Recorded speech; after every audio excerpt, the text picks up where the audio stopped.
So we are launching a Patreon account, and what it's going to be is going to be a Montauk memorial, kind of in the DC memorial type style with some comic book pages, and it'll just be a platform where everybody can come and bring the real rest of the story of what happened to the rest of the 80s kids with these projects on board so that they can share um, and dialogue with others about a lot of things. So it's not really much for me is why I'm making this. It's mainly for the kids who didn't survive, who didn't make it out. So with that said, I've been wanting to share some things about the subterranean caverns and just the vastness of them and how they permeate so many countries, not just America, and how there's a correlation that Montauk connected to Dulce, and it was funded by the Bavarian Thule Society,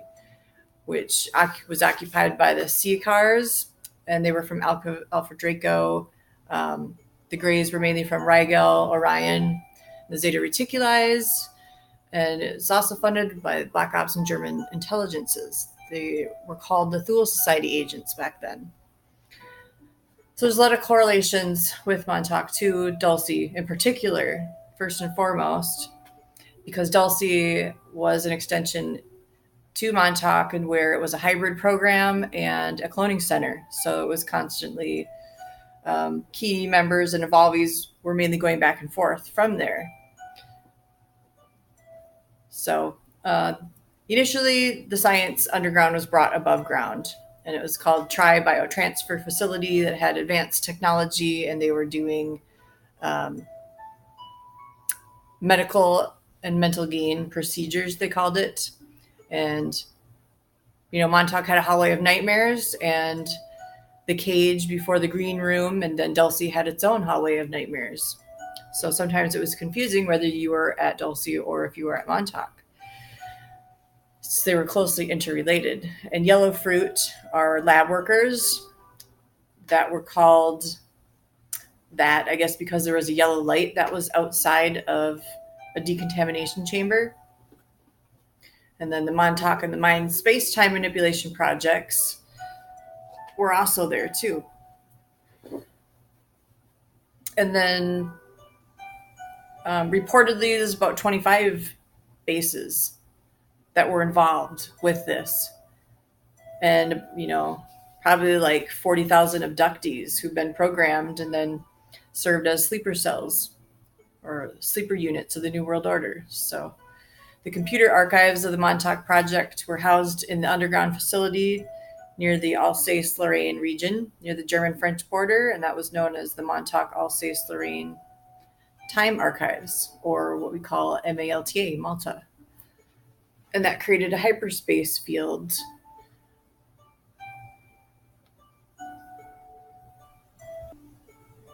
Because that also connected to the AI system computer to the Ashtar command. So it's easier to make a hyperspace field than what people think. And I don't know who wrote some of this stuff, but Commander X, I guess he called himself, from the Subterranean website, and I'll post the link on here. But he states that the hyperspace field is not that hard to make because it just involves the electromagnetic generation and then the manipulation of magnetic and anti-magnetic fields propagating against each other. And I stumbled upon this website, and it verified so many of my own memories. So that's why I'm sharing it, because he talks about oval elevators, and I always saw the oval mirrors and the watery oval mirrors that they had. So, but he said that the oval elevators were remotely controlled, and I can vouch for that. And there's interdimensional watchers and interdimensional warfare there. And some of the children who were being sent to Dulce, like on a regular basis, later engaged in the Dulce Wars. Because when you're like trained from a toddler to become a child assassin and combat AI, then, and that type of warfare specifically, then some of the younger super soldiers could basically clear out a base faster than the employees there, because the employees, a lot of them were just chipped and going from point A to point B, and they were just wiped on a regular basis daily. So they were like worker bees. But the super soldiers that fought in these wars knew the base inside and out. Like they knew the subterranean levels of Montuak and how to engage or disengage from types of species and how to get out of the containment units and the rooms and the traps and to pick up on them, and just all the radar and bizarre technology that was just laid everywhere around each corner. Every room was basically different there, every level completely different. Because like Dracos, they have 2 hearts, so you have to cut their heads off and then avoid any black goo backlash contamination from them. Otherwise your mind can get taken over fast, because it's in such a concentrated and fast form that they later perfected this as a weapon in the military industrial complex. And then they used it in digital injections, and mainly in the digital blue, platinum blue children. So the oranges, I guess some of them were hybrids, like HUBRIDS, or rebrids, and that they could have a human soul matrix, and then maybe human orange associated. That orange light is always associated with my labs, and I've seen that several times in the woods, and it's like a paralytic magnetic light that picks you up. And I was even lifted up to the levels of these pine trees once in the back of my house, and it paralyzes you, but it was always an orange light, kind of like riding a wave, but you're riding an electromagnetic wave.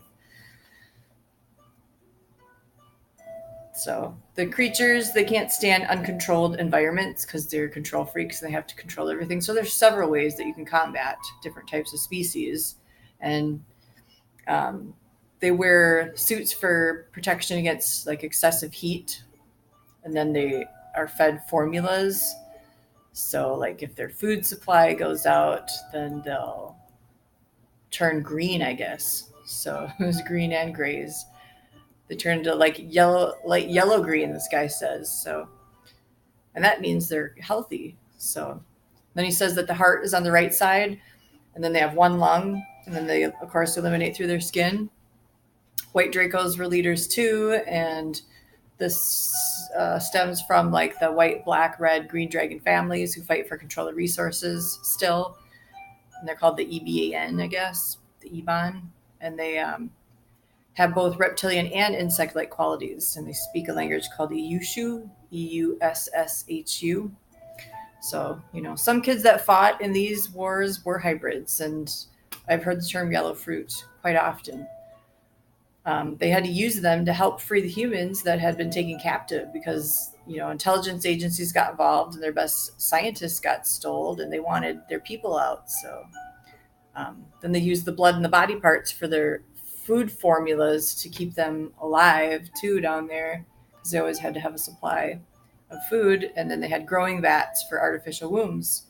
And modern science today, even in magazines, is showing these artificial wombs now. All the stuff is coming from this underground scientist research to the surface level, and that's what they want, so that they can eventually patent chimeras. They've already patented our DNA, like they can own it or something. But then they use sap from some plants to keep them alive for months, and most of the plants are parasitic, but there's red grapes and okra plants that can be added for the formula to help keep them alive. And there's like vital ingredients in that. So there's a naval intelligence group called Com-12 that didn't really agree with all that was going on back in the day, and that cloak of secrecy. And all this can be found in the Octopus document, which is a very spot on document, by the way, because Octopus, Hydra, it all correlates back to Montauk. So the Livermore Berkeley labs began production of artificial blood for Dulce in the 80s too, because they just needed so much of a supply that they actually started producing a lot of synthetic and artificial things themselves. And the guy who researched some of this is called Norio Hayakawa, and he runs something called the Civil Intelligence Network, CIN, and you can get a hold of him at P.O. Box 56599, Gardena, California 80248. And I can link that too.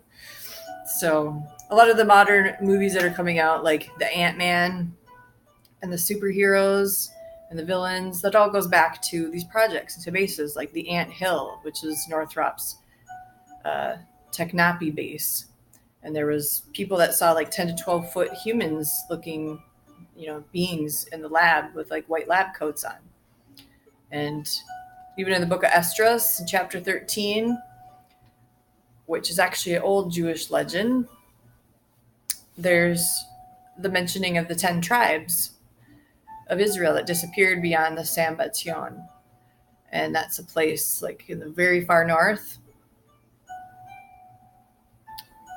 And then humans never found them, and they went past this river, and it was called Arzareth. So, Mormons believe that in the last days a path will be made through the ice and waters, and that the lost tribes will come back, and they think the polar caps are going to melt and whatnot. But what they don't realize is that the Nephilim are going to come out of some of these subterranean bases as well, because these religions only have just partial truths to them.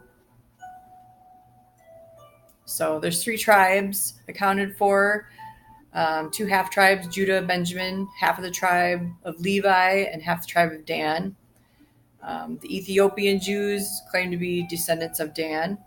The 13th tribe could be accounted for because the 2 Josephite tribes of Ephraim and Manasseh are distinctive tribes just by themselves. And the Levite tribe actually was omitted at one time because they had a mutation, and they had webs between their fingers and between their toes. So a lot of history has been covered up. And the Anakim people in the Old Testament were driven out of Palestine, and you can research them in the Targum of Palestine. So another thing worth mentioning is there was also a parapsychology unit, Department of the Navy, and that was using a lot of different types of sonic warfare. And one was called RHIC, which is radio hypnotic intercerebral control, and EDOM, which was electronic dissolution of memory. And the RHIC intercerebral controls would implant a small electronic micro radio receiver that acted as a stimulator, and that stimulated a muscle or an electronic brain response, and that set off a hypno-programmed cue in the victim, and that brought out like a predisposed behavior. So the electronic dissolution of memory was different because that was remotely controlled in the brain with acetylcholine that blocked the transmission of nerve impulses in the brain, which resulted in a selective type of amnesia. And they had something back then called the Armor Lux Sonic. And I guess it was a light fixture. And it was on old camcorders, and it was a device that could make you unconscious in like 2 seconds. And these are silent weapons. They had silent tones, and they're able to kind of extract a person's soul energy matrix and then place that in a containment box and then use the controlled body for whatever purposes they wanted. So some abductees claimed that they saw a lot of creation of clone duplicates happening in the bases, and they could do it in a real quick period of time, and through time warping and replace that soul energy matrix of a person back into the new clone body if their disappearance from their normal life would have caused some speculation. So they did some of these things to ingest the emotional residue that was imbued in the original body, because without the abductee realizing that their soul memory matrix had been transferred into a clone body, they would like have experienced a total soul matrix energy transfer and suppression of any memories relating to the transfer process. So the clone bodies don't possess the integrated emotional residue that the vampirialistic reptilians wanted to, like they craved it. So it's like a human being addicted to meth, I guess. So there were a lot of cells and rooms built back then to entrap not just a body, but to entrap a astral body. And I've witnessed these things for myself. And some of them were lead, and then they had magnetic steel, and then copper around them. And then in those cells on the fourth level, there was living oral essences, and this essence was disembodied soul, astral body essence. They called them containment fields, and they could actually catch astral bodies and then interrogate them with these super electronically sensitive equipment that could detect things coming and going. So even if you thought you were invisible, sometimes you weren't. And this is also up on the moon base, Luna. And there was hospital wards on the 7th level and birthing centers. And the parthenogenesis was a method used to grow type 2 beings. The life essence would linger in like a state of limbo and then a terrible state of non-death. And then in 1 to 5 hours, the person would revive and then get up, and then the body would kind of wake up back again. And then the consciousness would get back into full awareness. Okay, I think I'm just going to read this document because it's going to take too long to go through tidbits here. So, okay, going back to reviving consciousness, going into full awareness.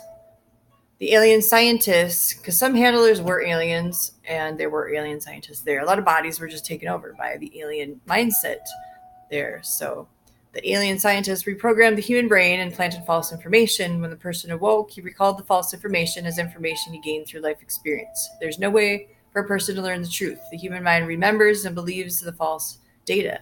If you attempt to inform them, they would laugh or get angry and not believe the truth. Their mind always forgets the experience of reprogramming. You ask if the flash gun is difficult to operate, a 2-year-old child could use it. It's like a flashlight with black glass conical inverted lens. On the side are 3 recessed knobs and 3 curved grooves. Each knob is sized differently. The closer the knob to the hand, the less the strength. It's that simple. Each knob has 3 strengths also, with automatic stops at each position. The strongest position will vaporize anything that lives. That mode is so powerful, it will leave no trace of what is vaporized. Arculeta Plateau near Dulce, New Mexico, which is a reptiloid interventionist empire force, and the Death Valley region, which is a humanoid non-interventionalist Federation force. We have the battlegrounds between the American Com-12 Cabal, Philadelphia Nordic, and the Bavarian Aquarius Magi Phoenician reptiloid forces. So the betrayal, well, going back to that black conical lenses, I've seen that, and I've seen technology like that at Dulce. So that verified a lot for me right there, because it was very smooth black mirrors everywhere in the facilities there. But then he goes on to say that we have battlegrounds between American Com-12, Philadelphia Nordic, Bavarian Aquarius Magi Phoenician reptiloid forces, the betrayal of the Navy's Philadelphia Rainbow Technology to the Thule Society Phoenix Montauk projects was accomplished by a joint CIA NSA Syrian Draconian double agency called the Black Monks, who were involved in both the Philadelphia and Montuak projects. The mantis-like creatures themselves possess supernatural powers. They have the ability to affect the weather, to project their consciousness into or possess certain people, and there's indications they may have certain paraphysical characteristics. And I can vouch for that too, because I've seen that. And 1/8 of the Montauk kids went dark side at the end and defacted to the plans that we had, because we were strong in numbers. And they turned on the ones left that were fighting the good fight and for humanity, including myself. So, anyways, we'll go into types of aliens. So there's 3 types of EBEs. They were a hive mind. There's more than three, but um, the octopus files talking about three. They didn't understand you if you spoke in codes, so you could be a fluent poet and talk in codes, and then it became natural. And we confounded them. And yes, we did do that a lot. And I've been writing poetry since I've been a child, and I've just learned to speak in code naturally. So they descended from, there's other ones that descended from the saurian or reptiloid beings like the velociraptors or the Stenocosaurus equalus, a serpentine race or races similar to that hinted in the 3rd chapter of Genesis. So yes, these are two wings of the same beast government created in America. And the right and left wing movements are the Machiavellian extremes by the Black Bavarian nobility, black being something hidden, not skin color, used in order to incite global chaos. So there's collaboration with reptilians, beginning with the Luciferian cults in Bavaria and later brought to America and infiltrated the Scottish Rite and the fascist core of the NSA CIA. So then we had that, and then we had the OTO opening up space-time rifts to hell, basically. And there was something called JANAP, JANAP 146, which was a code of federal regulations, Title 14, Section 1211, and military laws that defended, they demanded actually UFO secrecy for life. So these people signed contracts and had punishments and fines and jail sentences and harassment and threats of being transferred and confined to remote military stations. Then there was also the Alliance of the Holy Six, and this may have to do with a memory I have where I was surrounded by 6 beings in DC, and their capital planet was supposedly called Tyrantor, and they stem from the moon, from Rigel, Betelgeuse, Bernard Star, and a planet orbiting Sirius. And the Pentagon's Majority Department helped the Zedans colonize the United States with their own secret underground bases. So then that allowed the serpentine cults to interact and abduct people, and they were like orbiting around Venus, Mars, and the moon regions, I guess. And this also goes back to the Phoenician Empire in Persia, where they worship Sirius, and the Phoenix Project of the secret government, using technology of Tesla, Einstein, Jack Parsons, Van Neumann, who was also named after the Sirian solar system and constellation. And a lot of Jack Parsons' progeny were at Montuak too, and the Nazi scientists' kids.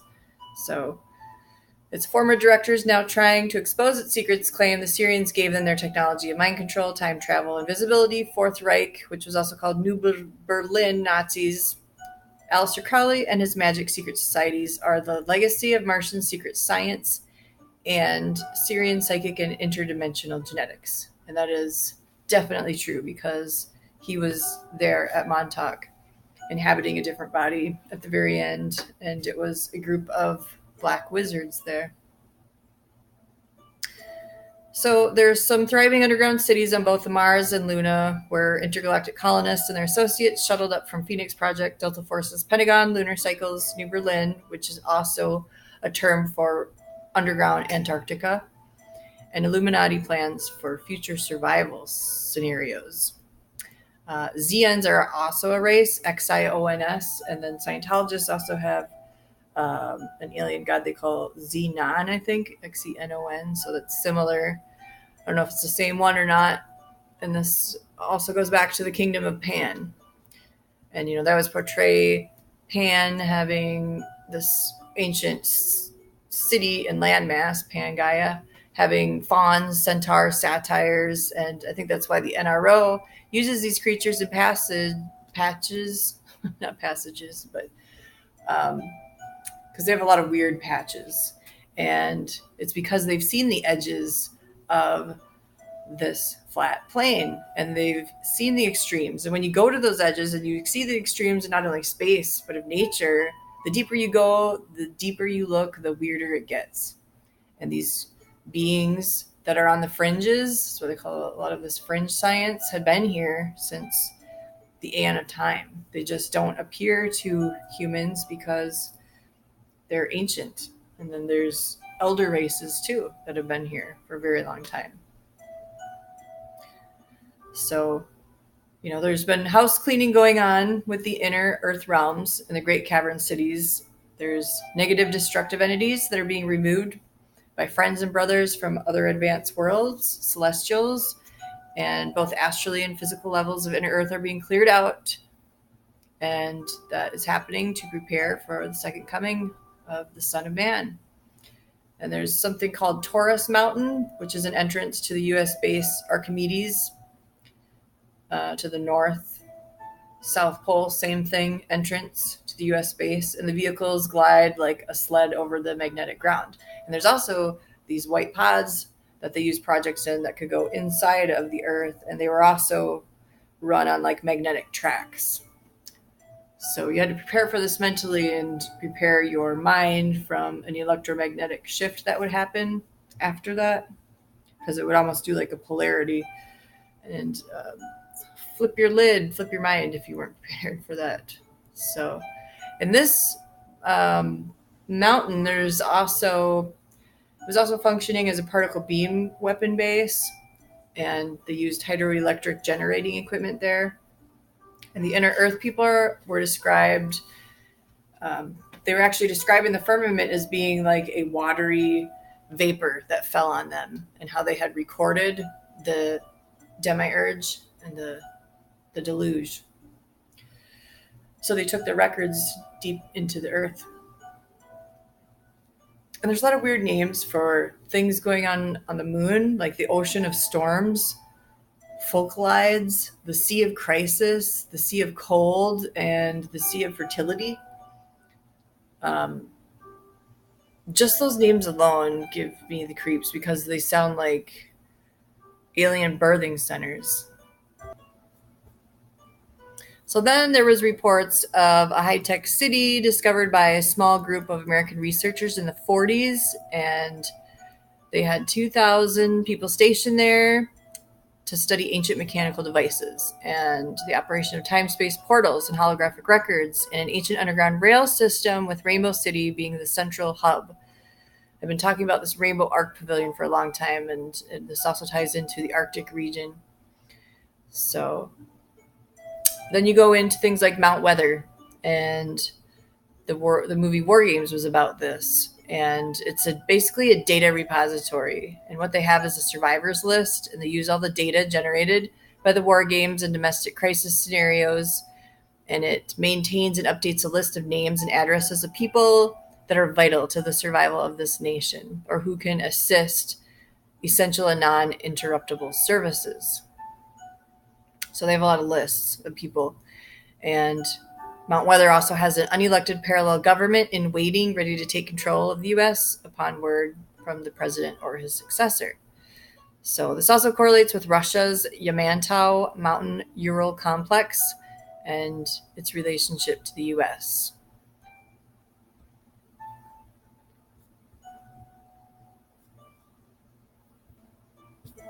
I also wanted to note, I thought it was kind of interesting that the word phoenix itself comes from the Greek word derived from the Egyptian word Pahanak, which means the house of Enoch, and temple systems. So you think about the ancient communication systems and then how it got transferred into the oceanic sea cable systems, and how everything was mounted like an antenna on the key energy meridians, which was done by ancient pre-scientists, like a musical system to stabilize the tectonic plates of the planet, which is cataclysmic geology at its finest. So the mother word, Jediah, means the way of the word, the power of the word. Ancient Jedi priests used the language of light to tune the planet like a giant harmonic bell. So, of course, the Nazis are going to invert that into their own bell. So a lot's been rediscovered in this time cycle. And Dr. J. France of the Omega Foundation has a lot of research on that. So the antennas to me remind me of an insectoid type of need for them, because we really don't need all these antennas. They do, and they just use us to broadcast through. So Then there's something about primordial caves mentioned, getting into more subterranean aspects. There's a cave of archetypes, of which Plato talks about, and sunken portions of the Garden of Eden can be found on our maps. And Hawaii is supposed to be remnants or the top of Lemuria and a portion of Eden. And underneath Egypt, there was supposedly a complex network of seaports too. And then there's walls in the ice regions that lead to other pathways of civilizations and ancient buried history that's remained there, like the deposits of large beasts. Their remains you can find in the Arctic region, and doorways that are hidden. And then there's been reports of like polished, it's always polished, like ceramic hallways or doors and entrances, but they have elasticity too that bends under stress instead of shattering. So the NRO Space Cowboys, they're the space champs. They convert concealment and transportation. Or covert, not convert. They're used for covert, concealment, and transportation as established buried targets working group. National Geospatial Intelligence Agency. That's their identification. Geospatial. And they created like this information and underground issues division. So they have compartmentalized their own division quite vastly.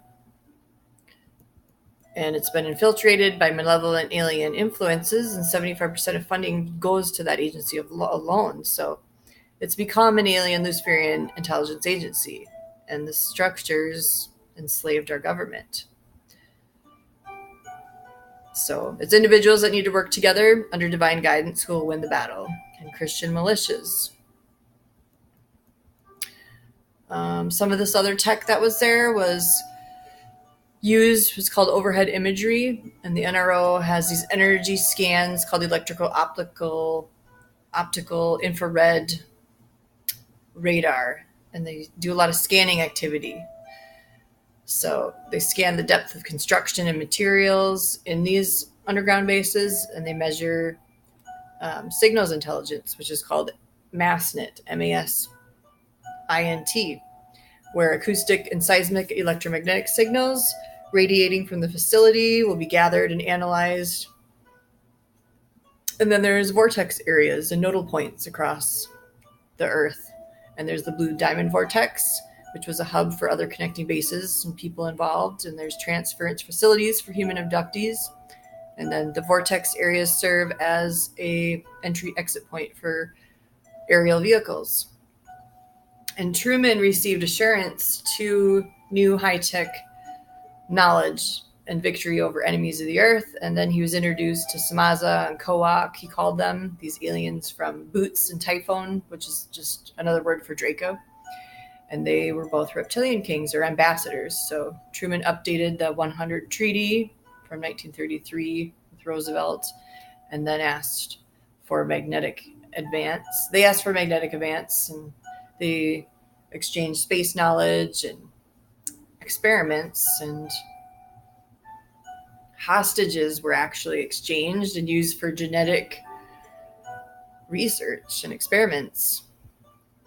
But they had to put a moral code on there and then veto space and beam weaponry, which never fully happened. So there's a lot of stargates and time stargates where they can send a person to another planet and another time period on the planet. Insectoids came from Aldebaran, and I've seen a lot of these insectoids. And even at the very end of Montuak, even I saw Laura Eisenhower as a white insectoid with Peter Moon, and they would have this artificial wormhole that they had concocted from the chair room going into the Romanian caves. And they just kind of had like a backstash of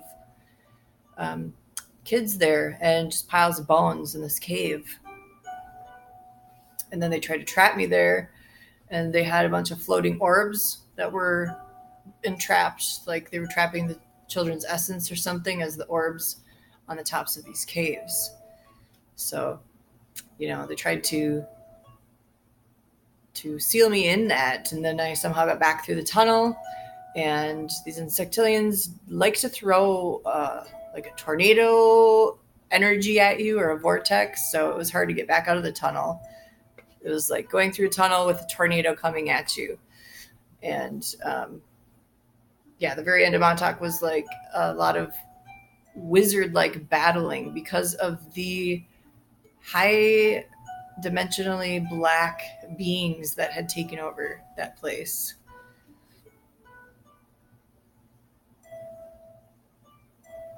But anyways, time travel vortexes or space-time vortexes, space-time gates, were constructed within the Delta T fortress, which was the large chamber several stories deep that was 2 inverted pyramids. And then Jeep's military equipment, heavy artillery could be sent into other dimensions from Montauk level 4, which was the Hydra hub, to the other bases. And then these subspace beings, they were called, they had us talking to Cthulhu and all sorts of things from the deep or from space or from basically anywhere. They could just put you and try to get you to pluck something out of the aethers but these subspace beings were directing the activities of the Greys, and the bodies of the Greys were incarnated by these subspace beings. So they entered the Greys' embryonic bodies and then used them as vessels to manipulate physical reality. So what we have naturally, though, is Trinity of organic light. And we have ultraviolet, visible, infrared light that imitates the Father, Son, and the Spirit. One kind's invisible, one's visible, and one's felt. And then we have the length, width, height of space, the past, present, future of time, and the energy, motion, phenomena of matter. Proton, neutron, electron, tachyon, atoms. So that's another triune manifestation in nature, like manifesting in our physical bodies. So on our solar, we have to be soulful, mental body, the astral spirit body, and the sublevels of each of these 3 distinctions. We're like 3 beings in one. And the more that we have our own soul occupancy and our soulful and vibrate happiness, we can drive all these beings away just by our presence, because they cannot stand to be in the presence of any type of joy, especially, or happiness. So laughter will actually kill them. And the fallen angels have been reincarnating through the Greys' serpentine races for quite some time. In that day, the Lord, with his sons and great and strong sword, will punish Leviathan, the piercing serpent, the crooked serpent, and he shall slay the dragon that is in the sea. Isaiah 27:1. And this is talking about Scientology, the male-female aspect of Leviathan and Abaddon. And then there's also another creature called Behemoth.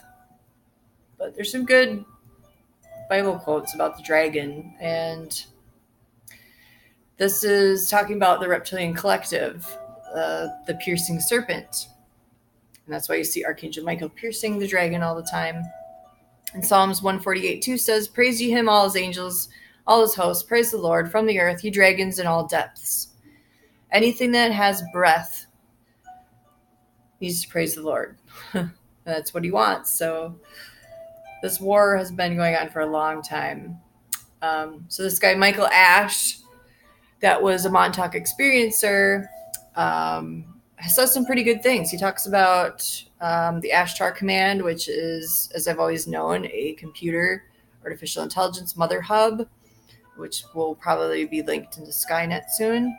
And he says, Ashtar Command plays a significant role in enslaving the planet. When a person's consciousness raises, the brain emits signals that are picked up on equipment in various spaceships, which trigger an electronic low-frequency attack to destroy the synapses and render the person sick and helpless.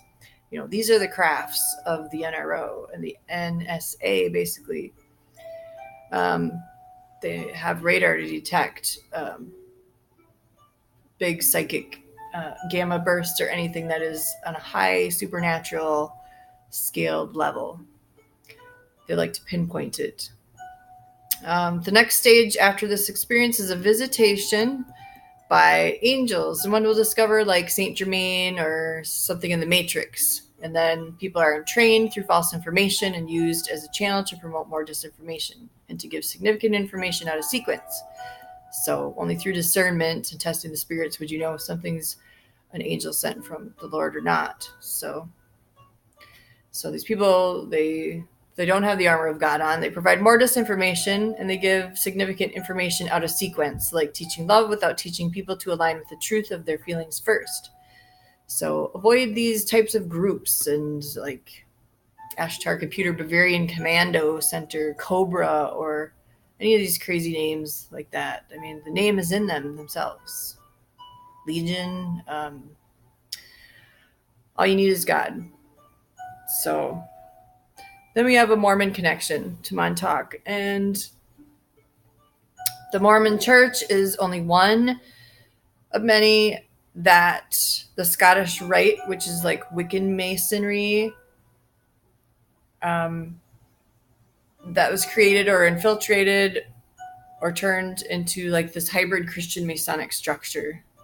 So the missionaries can get into other countries, I guess, where the CIA can't. And then they collect information on the people and everything of any nature. So like the country's governments, what they're doing and all these activities, and then they report it. And this worldwide information shared with the CIA and is fed into three of the largest computers in the world, church-owned in Salt Lake. They are 2 or 3 floor levels up in the church office building. And then the Mormons also have the association, which is for transhumanism too. So they also have a large secret police force in Salt Lake City. And the CIA has an inner core who work for the Bavarian intelligence and an outer core who are led to believe they're working for the best interests of American intelligence. And the former CIA agent Gunther Rustbacher has stated that there are 2 factions presently fighting for control of the CIA itself. The outer core patriots who fought communism in the past are waking up to the fact that the inner core of the CIA is actually being run by National Socialists. So all these organizations always have all these fronts, just like Freemasonry and their fronts. But you got to get to the inner core. This agency was brought under the psychological control of the Draconian Bavarian collaboration and became as an instrument for the infiltration of these outside forces into American intelligence agencies, all levels of American society. Phoenix, Montauk, and Philadelphia Rainbow projects are reportedly carried out separately by Nazi and U.S. Navy intelligence. In the 1990s, even, this resulted in what might be referred to as a time-space war between the Andro-Pleiadian Navy-backed Philadelphian agents and the Draco-Orion Nazi-backed Phoenician agents. It's very true, because there was still activity going on there in 1998. And then a lot of people thought that like Tesla's death may have been faked and that he escaped and joined a Marconi scientific underground colony in South America. And then had some type of interaction with the secret Nazi bases in South America. So who knows? But some scientific facts that were reported about the Greys was that their brain capacity was estimated to be between 2,500 and 3,500 cc compared to 1,300 cc for the human. Due to the cloning process, the neural matter is grown artificially as brain matter, and the Greys have known technology that enables them to insert memory patterns and consciousness into clones in any matter or pattern that they want, because they have more lobes than the human brain. And there have been previous references to crystalline networks being in their brains. And then I think they used this technology because when they did surgeries at Montuak, they used this type of neural lace that was a crystalline technology. And they used that also for advanced learning clones. And then they combined this technology with molecular circuitry, and that circuitry rode on the resonant emissions of the brain and the various fields of the human. So information was entrained on the brain waves and attached to nerve tissue and became part of the central nervous system. So the Greys and reptilians, they fed off the human life energy in the human blood plasma, like a vampire type hunger for human vital fluids. And you can find this in the Branton papers, and I'll link that too. But in extreme circumstances, they can subsist on other cattle animal fluids. Food's converted to energy by chlorophyll in a photosynthetic process. And there was autopsies done at 29 Palms underground base, and they saw that their blood was greenish and the tissue was black. And then their waste products were secreted through their skin. And many people have seen that. And there's also 2 separate brains, and they're supposedly separated by a mid-cranial lateral bone. That's the opposite of ours because it's anterior and posterior brain instead of our corpus callosum. And then they have 2 distinct sides for their cranium. So I guess to kill them, you'd go straight for the middle of their head or forehead because they can get confounded and confused very easily. And all they really have as their base weapon is psi attacks. So they control governments by picking up, likely subjects and implanting them. And then they take over the malleable minds of heads of state and heads of government. And they manipulate careers and elevate them with societal structure to positions of power or a position as a leader of public opinion. And then when the person or the candidate becomes controlled or changed by this inculcation therapy, then they knock the individual out of his head, and then they knock you out, and then they can store the human's consciousness, individuality, or soul chakra matrix, while this artificially created intelligence is placed in the head of the candidate's body through electronic intelligence implants to carry forth covert operations against the human population. So this is the control head of the NSA, and the Procyon have the ability to travel within time frames and any density levels in between. And these are my homies, and that's why they always took mirrors away from me at Montuak, because I was able to escape there and use mirrors as a portal and other things very easily. So it's like they had to have a bell and whistle on me a lot of times out there to track me. So Regalian entities lack this capability, I guess, and then they depend on beamcraft for interstellar travel, where Procyons just go from one place to another naturally, and then they astrally go from perception to perception and level to level, and it's a natural function and motion for them. And they're the experts at taking out the grays. So back to the containment rooms, they were these specially constructed entrapment runes that contained subspace life forms, and this was called alien occult technological manipulation. And then unless the soul returned or was replaced by another entity or found ways of getting out of this, the clone body would become part of the hybrid breeding program. So women, I guess, that were in this breeding program, if they put up too much resistance, then they would be permanently sometimes captured there and live their lives as this test tube situation and held in a stasis field. And they did a lot of things with amber there too, and amber vats.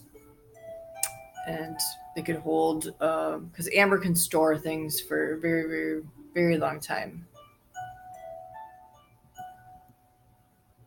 So other abductees, I guess, who hadn't been taken out, they lived in a constant mental hell there sometimes. They imposed the psychological concentration camp that resulted from psionic attacks of alien and other dimensional forces who did not want people to get out because they wanted to control them and they didn't want anybody to be a threat to them.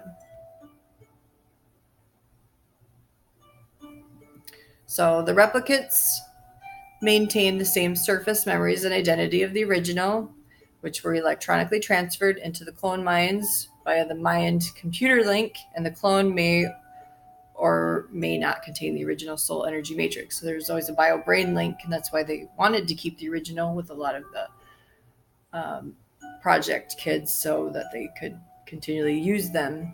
So it was just this weird carousel type programming and indoctrination going on all the time. In most cases, the duplicate is heavily implanted electronically in order to connect him or her to the alien collective on a subconscious level, or on a conscious level if the body's under full control of an alien identity or a walk-in.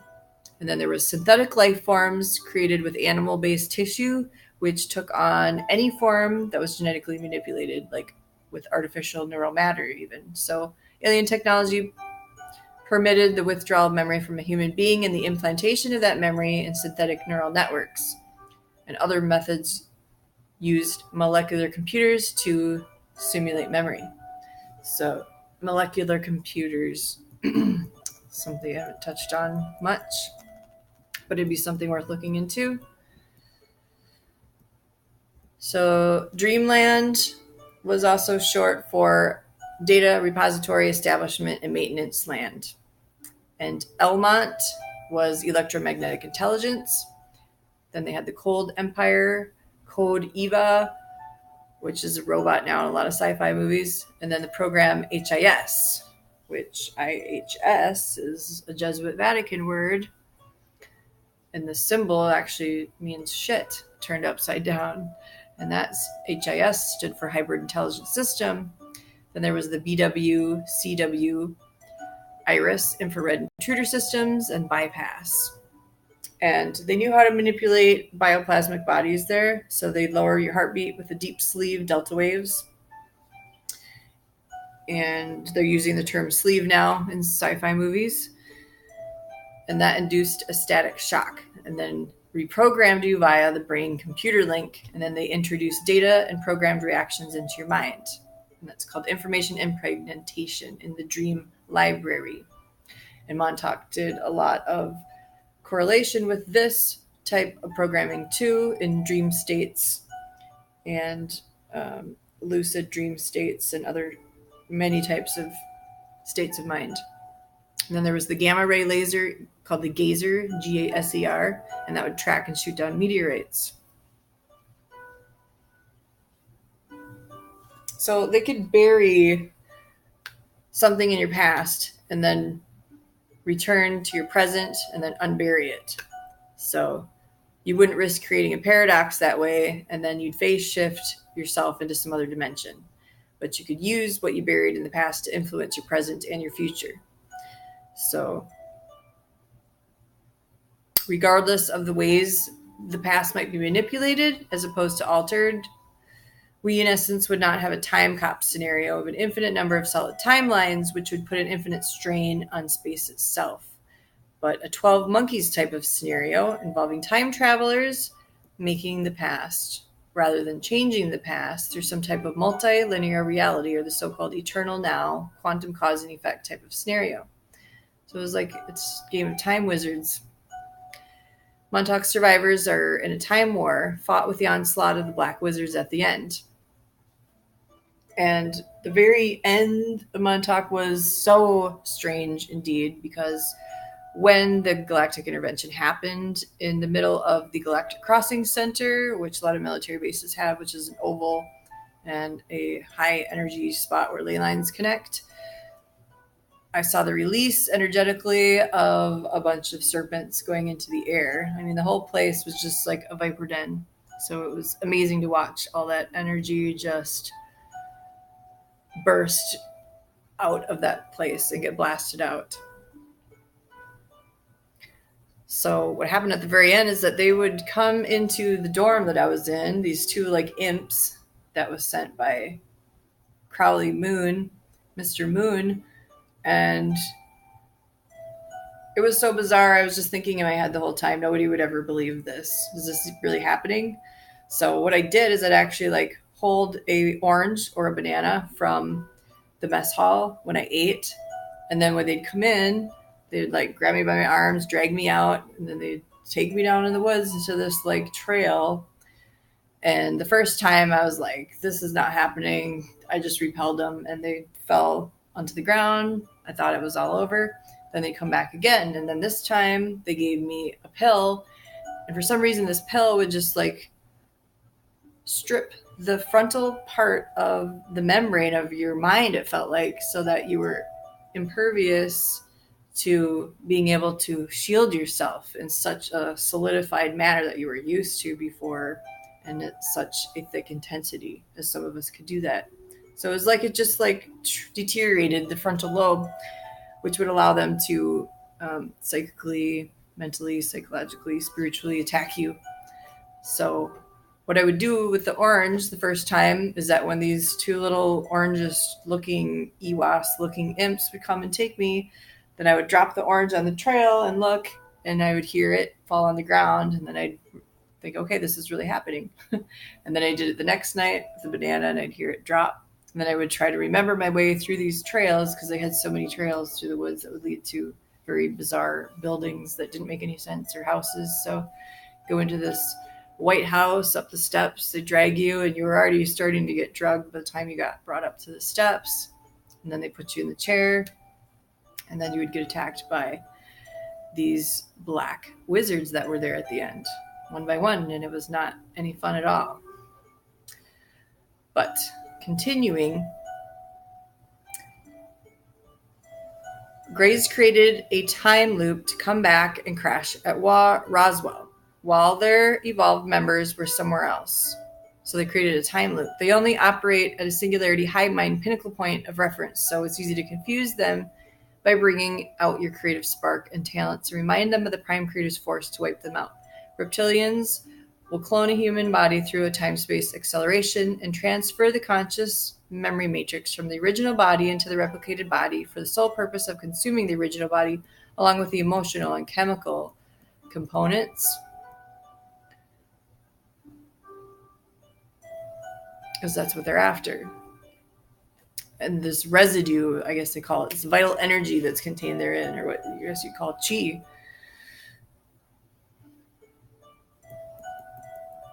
So then there were studies done at level 4 of Dulce. So level 4 and level 4 of Montuak were very similar, because that's where there was the Hydra hub of both and the most activity going on. And these level 4 at Dulce had the human aura research, auroral spectral displays, and aspects of dreams, hypnosis, telepathy, all sorts of research to manipulate the bioplasmic body. And then they'd lower your heartbeat, like I said, with the deep sleeve delta waves and the dream library and so on. Intracerebral control. Yes, as I mentioned, they had technologization of psychic powers, the development of techniques that enhance man-machine communications, nanotech, biotech, micro machines, Cywar, EDOM, the electronic dissolution of memory. Then there's also the EDOM group out there, so you might want to research them. The RHIC, radio hypnotic intracerebral control, and various forms of behavior control with chemical agents, ultrasonics, optical, and EM radiations. So that was like the whole spectrum of the physics of consciousness there. And that was just the tip of the iceberg, really. So our bodies are the result of sound resonating energy into form, and if our minds are powerful enough to change the sound range of the body, it moves into another form or disappears from this dimension altogether. This is what's called shape-shifting. It's science, natural laws of creation. The full-blood reptilians of the lower fourth dimension can make their human physical form disappear and bring forward their reptilian level of existence. To us in this dimension, they appear human, but it's just a vibrational overcoat. So, we're entering this era of technologicalization, psychic powers, development of techniques, psi warfare. The joint NSA alien projects have really subverted the national security of the U.S. and programming computers with human thought patterns, growing human brain tissue in a laboratory for use in organic computers, and I have seen that myself, and direct mind machine communications, as is being developed for advanced jet pilots. The implant, in such cases, houses an individual or collective alien personality that's activated when the conscious identity is asleep. The AlphaCom team was told that there is a growing number of young men and women on Earth who are half Terran and half Nordic extraterrestrial when they're consciously aware of this reality or not. They're here on Earth to take part in some important mission, and most are silent or unknowing contactees for birth. And some of these are what's termed yellow fruit too. And the Nordic type people have the natural ability to phase in and out of the third dimension. This is what I saw with Rink at Montuak. And then something happened to him where he got like some type of AI programming done to him. And then his eyes would get black. And then if you try to touch his arm, he'd try to hurt you with his eyes. But eventually he stopped doing that. And the light came back to his eyes. And he snapped out of it.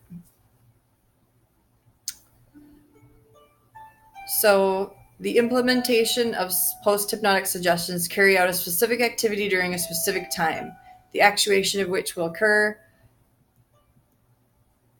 in the next 10 years, 2 to 5 years. So this was written in 2012, I believe. Nanites can be dormant for like 20 years. Yes, they can. And what we're in a battle for our souls, whether you want to believe it or not. But we were born into a holy war. And that's really what's going on here. And then there's the 33rd degrees, which is the springboard to the higher levels, which interact with the joint humanoid reptiloid Ashtarian lodges, branches of the serpent cult on other planets, and underground cities and other dimensions. Bush, who was head of MJ12, attained the 42nd degree, and this may have attained to even higher levels since that time, and that's probably why the number 42 was used back then too with the boys. And I would guess that one who holds the highest level of initiation would be Pindar, which is in England. The aliens also hated phosphorus because it burned their skin. Like I said, they knew how to separate the bioplasmic body from the physical body and place an alien entity force matrix in the human body after removing the soul life force matrix of the human. And they show this in a lot of sci-fi movies too, where they hold your essence in a vial or a glass container, and that's what's used as currency in galactic systems. This genome project within the Department of Energy, National Institute of Health, National Science Foundation, Howard Hughes Medical Institute, which correlates to Montauk, and the Dulce Underground Labs, run by the DOE, Department of Energy, which ran the Nevada test sites. These are called the Genome Projects, and this is connected to New Schwabenland, Arctic, Noah's Ark DNA Bank, that also connects to Iceland Black Ops projects too. So there's a conflict of interest in MJ12 itself, which was called MJ12, and that involved different security forces, including the Delta Forces, Black Berets, Air Force, Blue Berets, Secret Service, FBI Division 5, CIA Stormtroopers, and Dulce-based security. Well, that's now termed Five Eyes. And the various factors which seem to have played in the Dulce Wars would include animosity towards the Greys for their slaughter of scientists and security persons in the Groom Wars below Area 51. And then there was a special studies group. Michael Wolff, MJ12 P140, was unaware of these abductees, and their superior agency, the Black Monk Magic Agency, was aware and had agreed to an actual exchange of human life for technology. So what's at the top of this whole ladder is called Magi, M-A-J-I, Magic. So this show was run by fallen angels. 1954, MJ12 was incorporated by Eisenhower, Executive Order 5412, and then was termed Group 5412, the 303 Committee, and then P140.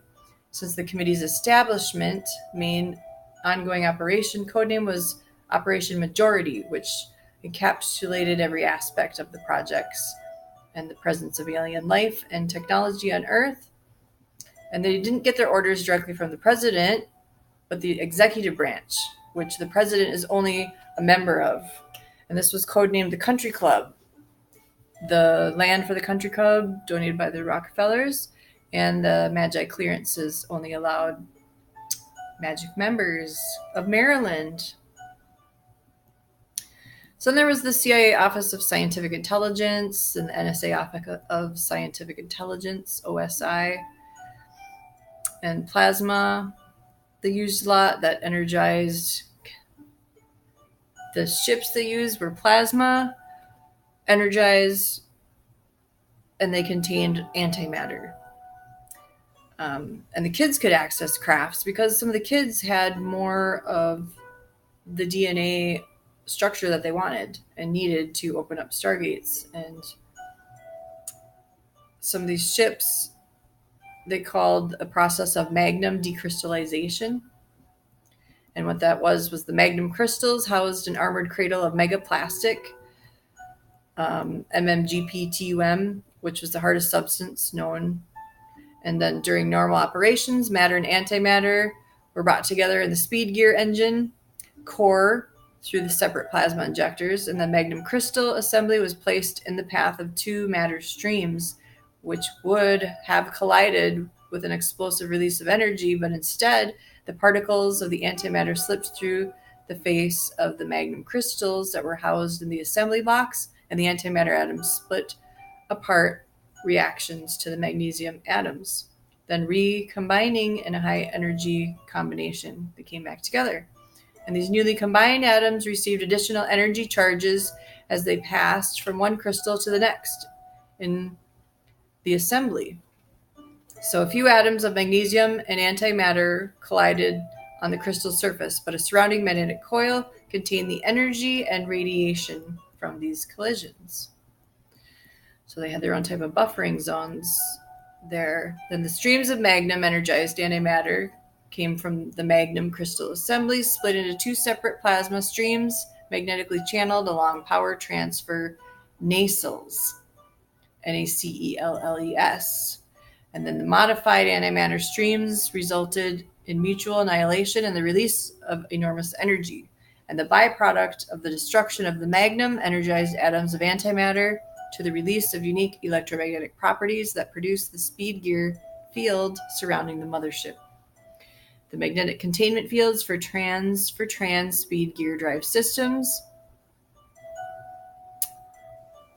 All right, this was also called Secor, SECOR. And that was also used for a name for MJ12.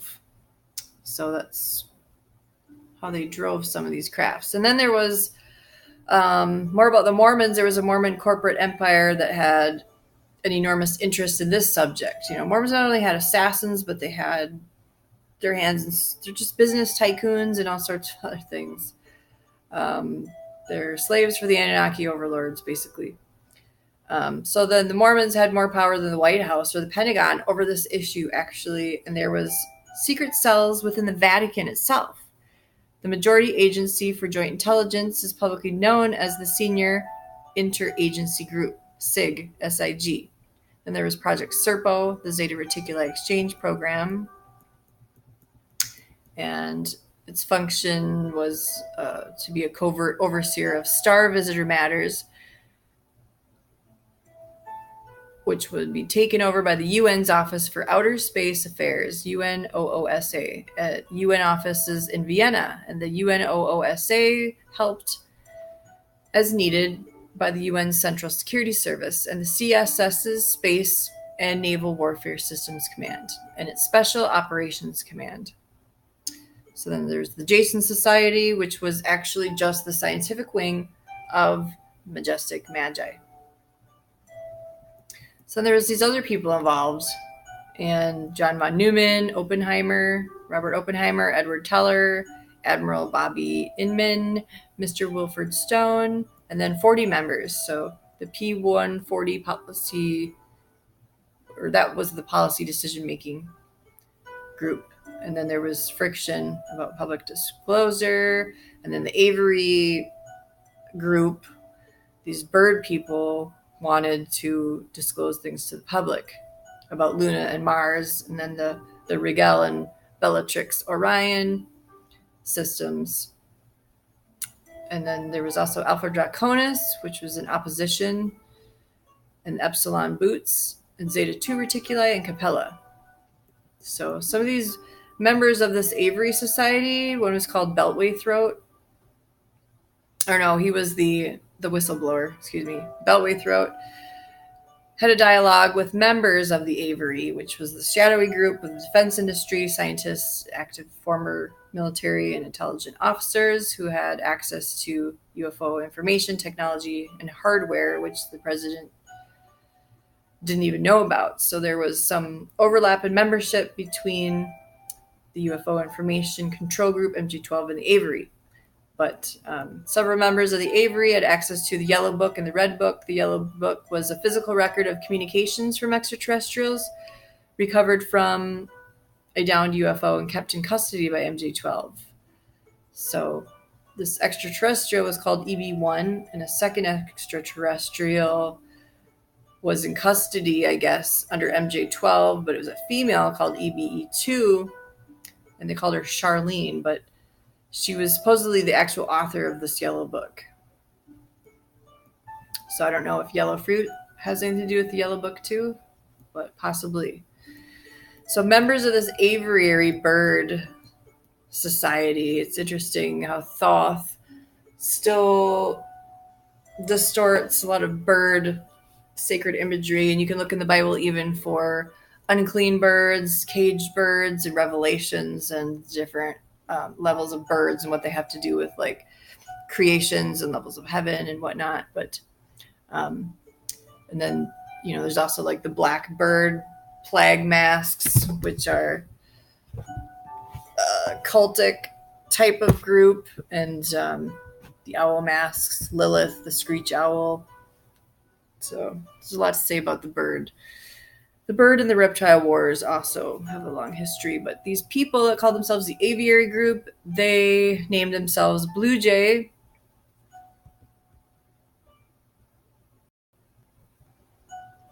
Okay, I'm just going to read it. Blue Jay, Dr. Christopher Green, Doctor, Chief, Biomedical Sciences, GM, Head of CIA's UFO Files at the Weird Desk.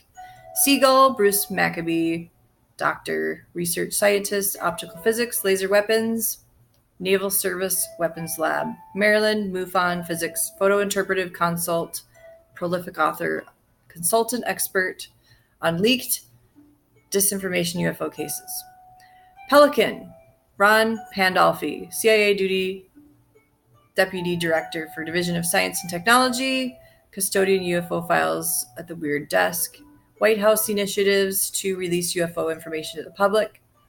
Then there was Seagull, then there was Pelican, then there was Owl, Hal Hoff, physicist with the Institute for Advanced Research in Texas, specializing in zero-point energy, quantum resonance physics phenomenon with reported potential for above unity free energy. Then there was Penguin, and John Alexander was his name, Doctor in Death Sciences, Lieutenant Colonel, U.S. Army Intelligence Security Command, the military cover for the NSA. Colonel Alexander was the director of the Non-Lethal Weapons Department of Los Alamos, and involved in counterintelligence, remote viewing, psychic warfare, psychotronics, and mind control projects, military security applications.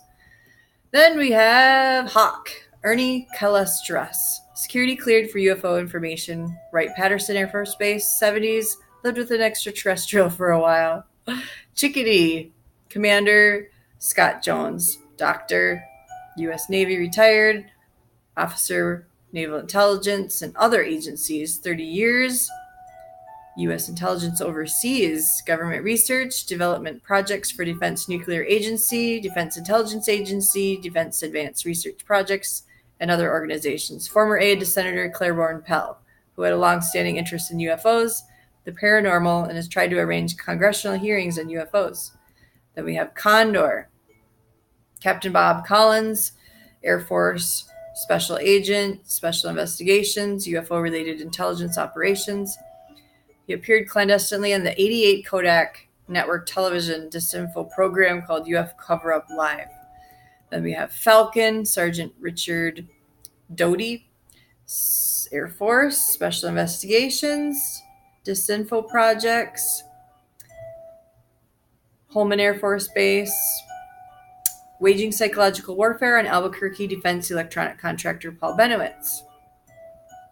Then we have Chicken Little, Dan Smith, civilian UFO researcher, volunteer liaison with the CIA, Congressional Intelligence Committees, civilian UFO research, exchanging information and networks with key UFO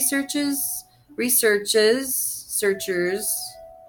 The interlocutor shares their findings and his own with his sources at CIA and Capitol Hill. Assets and low profile, no, I can't even talk. Assets and low profile intermediaries of the aviary operate for the UFO interest community as its ears and surrogate mouthpieces among the general public. Okay, so Benowitz stated that he interrogated the alien collective with a computer, radio, video link with an alien computer terminal by tapping into the alien ship-to-base communications frequency and using a hexadecimal mathematical code to break the alien encryption. So where was John von Neumann when this happened? So then they would try to come through any, these electronics are spiritual, and that's why circuits are sigils with electricity, and that's why demons can take over electricity very easily. And also with this aviary and MJ12, like if Casbolt sent you a message saying you're a P180, it just means that you're still in this alien warfare and you're one of the key players, so it's going to be game time soon. So we all need to get our shit together and reconvene in a logistical measure. So, I've already rebuked my hybrid children, and they've been using them against me, actually. And I know what side I'm on, and it's the side of Yahuwah's, who's going to stomp this problem out for good. And this zoomorphic mess, like in the days of Noah, on a micro level now, and the cryogenics arcs of the elite won't survive, and all that's in cryogenics, even the space cryogenics and ancient ones stuck in cryogenics. They're still going to be judged. Only the real ark, whose names God knows, are allowed to enter the Holy of Holies in the end. And that one day, people that have prepared themselves for this battle will be the ones that survive, the ones that have the power and the strength and the backing of God himself and heaven's armies. The people that are going to keep their crown. It's not a crown that man can give you, and nothing here is ever lasting or certain. Only the creator who holds all the glue together and all the matter and all the pieces is the only solid thing. So he'll never let you down, and he'll never lead you astray. And if he does tempt you, it's going to be for a reason that will bring you to an epiphany. The X generation, this whole X thing, the X factor, the X gene, they're trying to destroy the Y chromosome and say that we never needed it. The Xbox, the X games that are going on right now, the X phones, the X-Men, Commander X, who put forth his research on this octopus file, and Planet X, SpaceX. I mean, you can go on and on with the X, but this cover comic like Space Force bullshit, this predictive programming, they're after the Y chromosome so they can fully invert the human to their version of the human 2.0 and the polarized female. Baphomet. So this army of rebels and fallen angels that's been going on since the dawn of time will be dust in the end. And Sandalphon will count their debris. So he'll collect it for Leviathan and Abaddon to eat, and the serpent will eat the dust in the end. The final consummation of antimatter and matter into annihilation. And then the truth, which is the sword of the spirit, will pierce through all the veils and pierce through everything. And the final consummation. Marvel Comics, the blueprint of their version that they wanted us to be is nothing compared to the only real and prevalent Marvel of this whole entire universe, which is Yahuwah. So going back, also there's Syria, Sarin connection. The U.S. Navy for years was making regular reconnaissance observation trips that monitored these alien bubble cities on the ocean floor. And the David Anderson Institute for Quantum Physics and Space Travel was at Montuak in the end. And they knew about this. And I actually talked to him, and he told me to look him up in the future. And so I did. And there's these mazes of aqua caverns off of a lot of seashores, and the energetic synthesis report on the black magic grids will help you understand this grid work and how far it's gone way out of whack here, and how grid work and grid keeper work is being played out on the planet right now.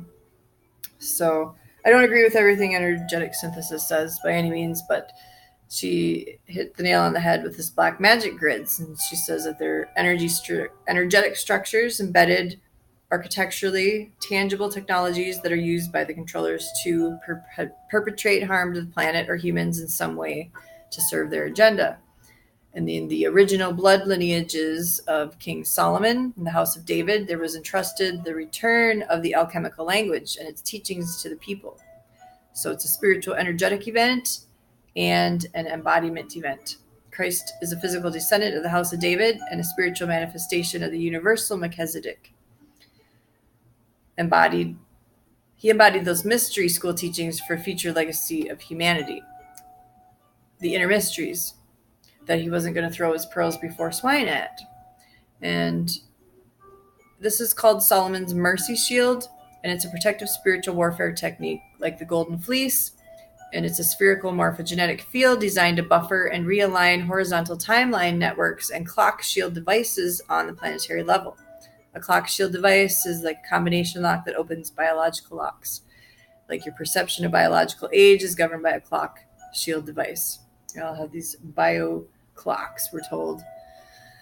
So we are synced into the phases and the electromagnetic influxes and outflux of not only the inner earth, but the surface earth too. And as above, so below, we're connected to everything on some subtle level as stardust.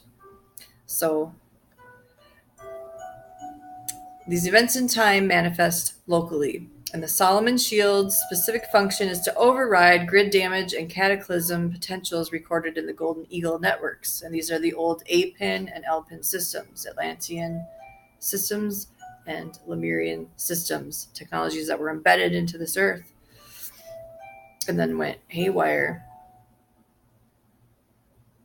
So the corrupted black magic energetic architecture is embedded and propagated into the planetary body, the collective planetary mind, planetary timelines, and into our personal bodies.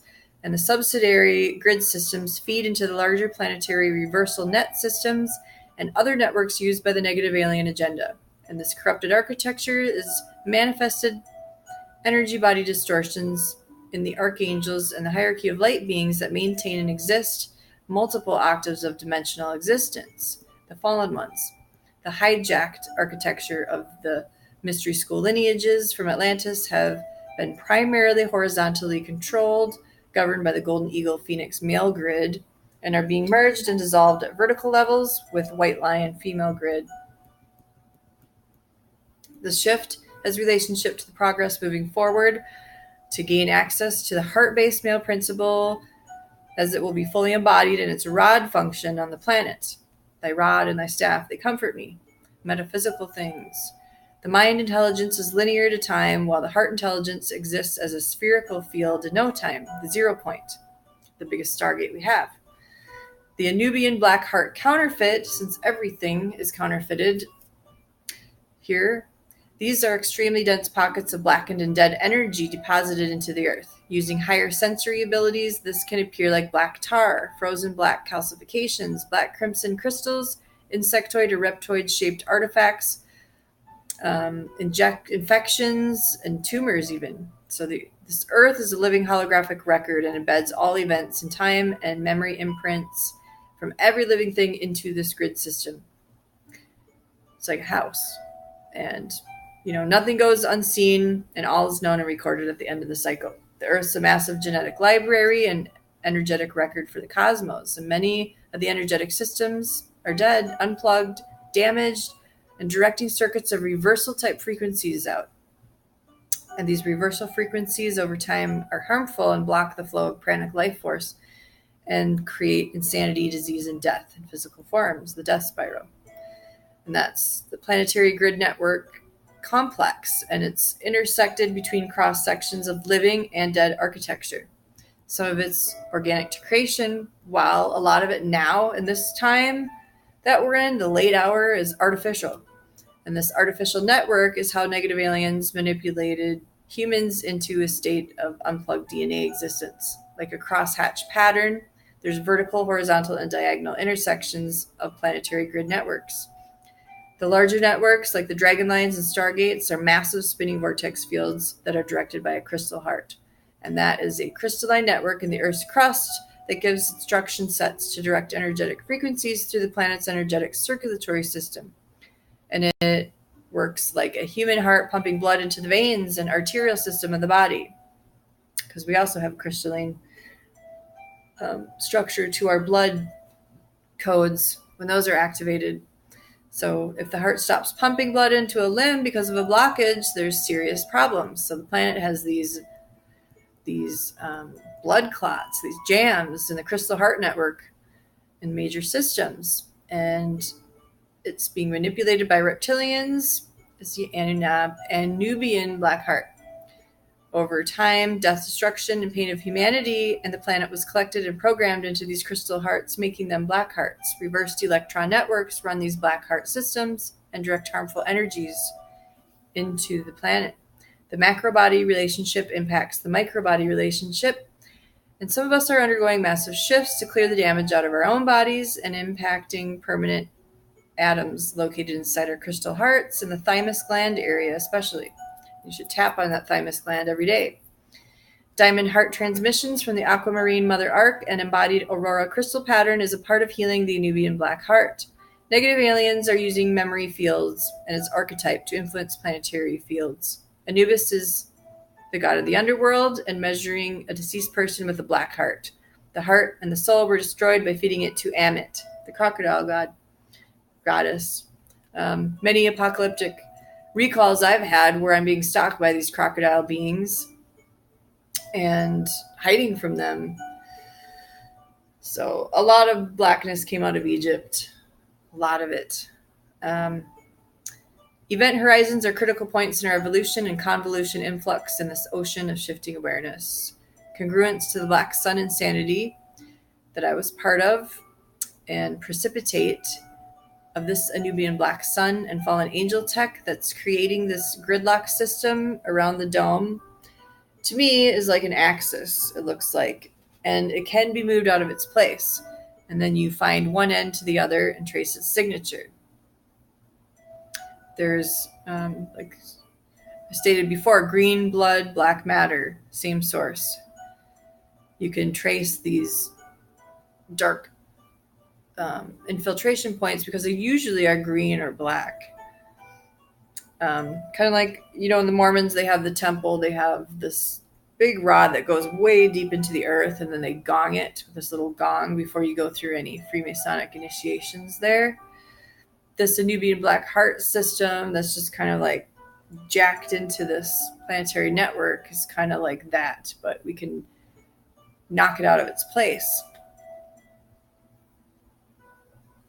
Great spirits and minds, I believe, are here, and they can come together in agreement and knock these systems out of its axis and make it falter, make it tremble, because this earth is totally reeling to and fro, and things are shifting daily. I mean, things are coming up from the ocean, reality is shifting every day. We've been seeing things that we've never seen before. The rocks are crying out, the Bible says.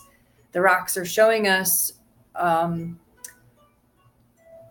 architecture and things from our past that we've never seen before.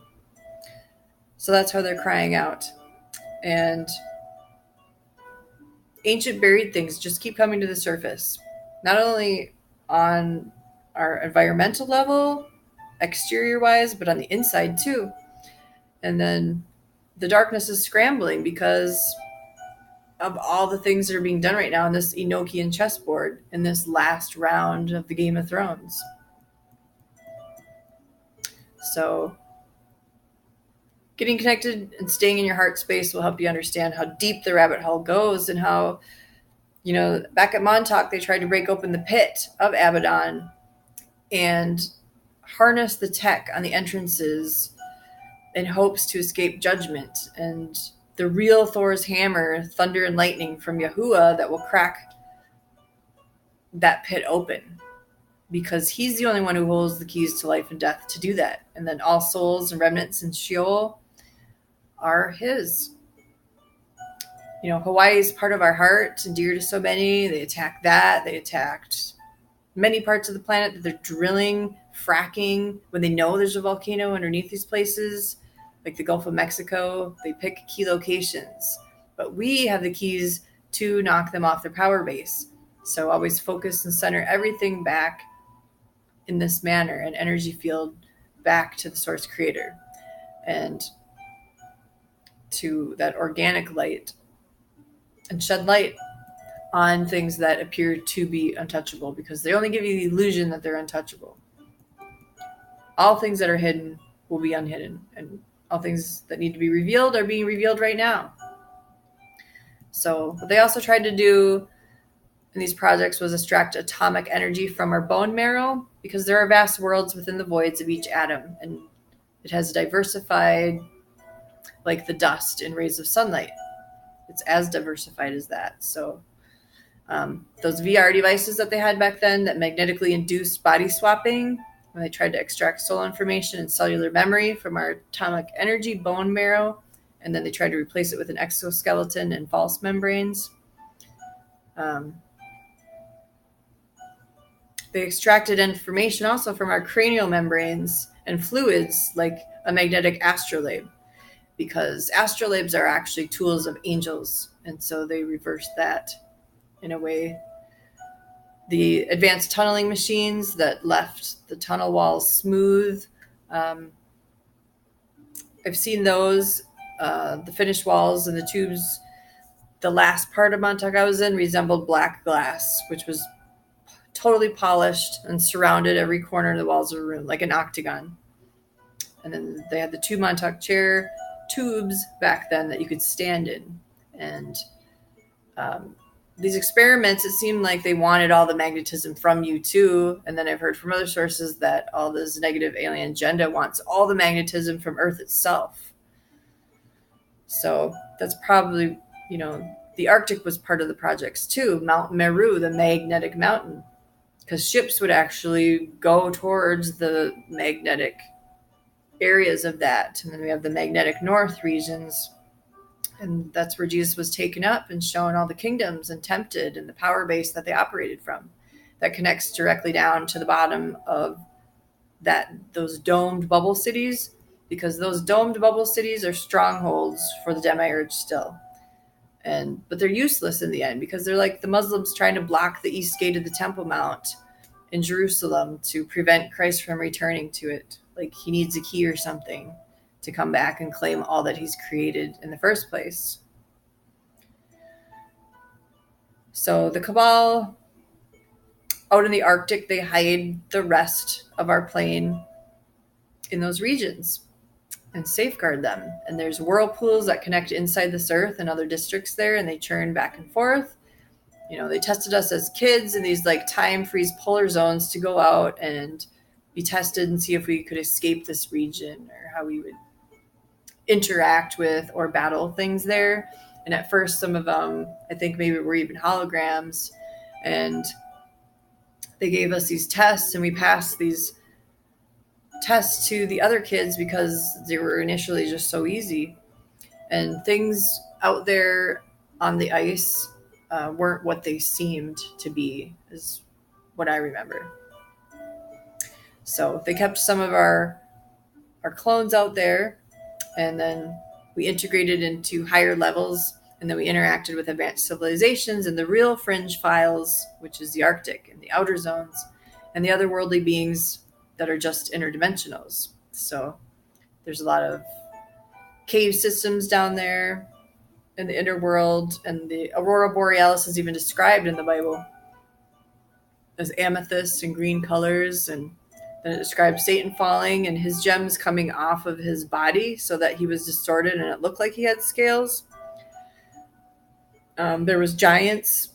There was some Hyperboreans, Nordics, elementals, dwarves, serpent-like creatures, portals around the Arctic.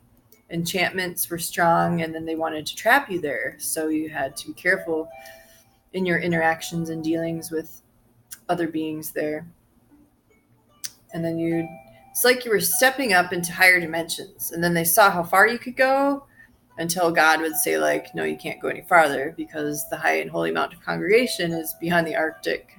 So it was this weird interactive zone of interdimensionals and trials and temptations, I guess you would call it, in a stair-stepped concentric ring scenario on this flat plane scale, but also it looked like concentric rings vertically and horizontally. Because like I said, astrolabes are tools used by angels. So MK Delta used an inverted tool for extracting holy information from the stone eggs they put in your skull's membrane layers. They're guarding Jacob's ladder out there in the Arctic, where angels and demons in the 33rd parallel go up and down still.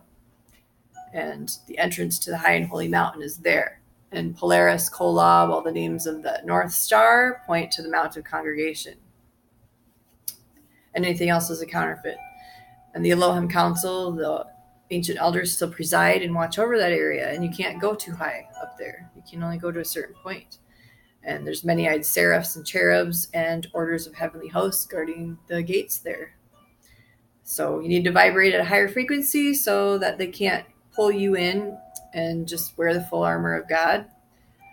And Christ went down into Hades, and Hades and Satan were actually talking. And a voice like thunder came down and said, "Rulers, lift up your gates." And the ancient gates arose, brass and iron broke, and the King of Glory came and entered. And they maligned him. But then Isaiah said, "O death, where is your sting? Only the ones who received the image of the beast were stung and wished to die."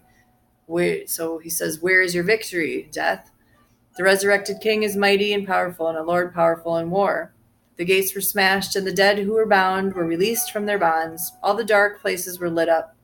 Satan's a punk when it comes down to it. So, when Yeshua was crucified, the vault of the sky was dark, the moon turned to blood, and the stars and Orion were in mourning because of their lawlessness.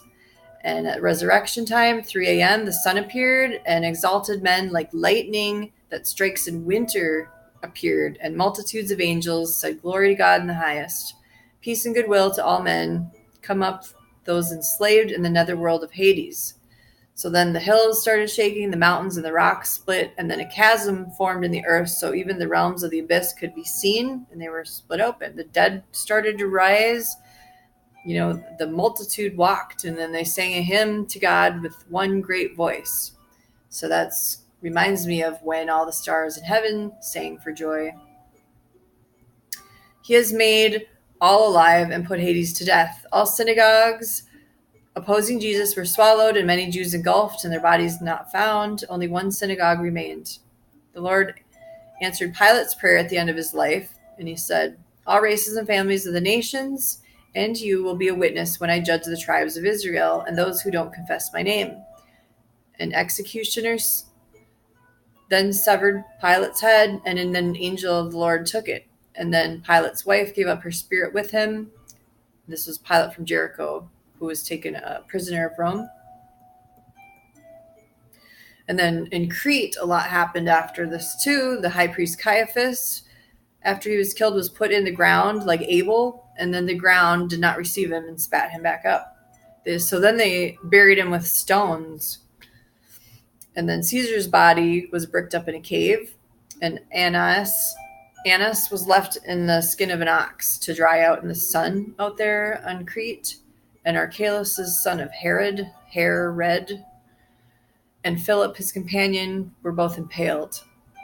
And then Tiberius was healed by the imprint of Veronica's cloth when she saw Jesus briefly walking to carry his cross in Calvary, and got some blood on that.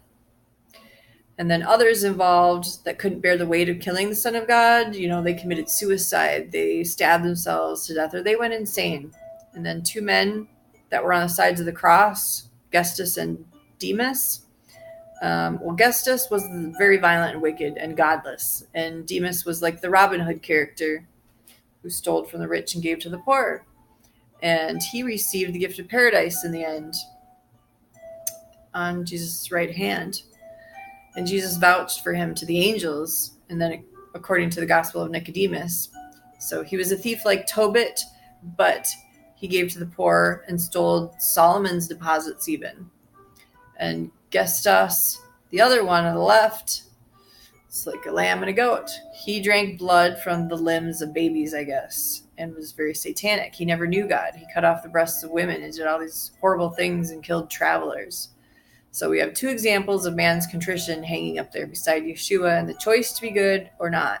And Demas cried out to him and was the one that said, I see you, Son of Man, being worshipped as Christ by a myriad of angels. Forgive me. Don't allow the stars or moon to come against me when you're about to judge the entire earth.